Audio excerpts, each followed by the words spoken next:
તારે મારી સાથે સંબંધ રાખવા પડશે એવું સાંભળતા જ દીકરીએ પાડી ના.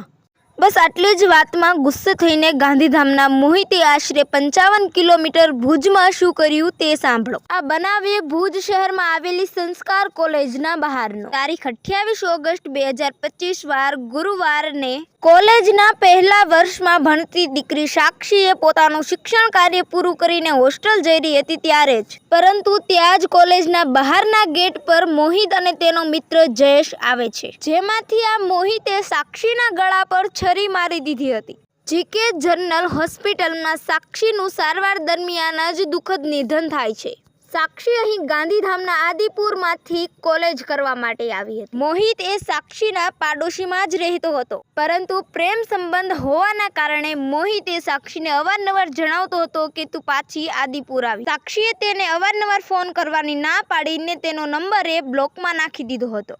મોહિત અને તેનો મિત્ર ભુજ આવે છે તો પણ સાક્ષીએ ના પાડીને ત્યારે જે બનાવ બન્યો તે તો તમે જોયું જ. હાલ પોલીસે મોહિતની ધરપકડ કરી છે ને આગળ શું થાય છે તે જોવાનું રહ્યું.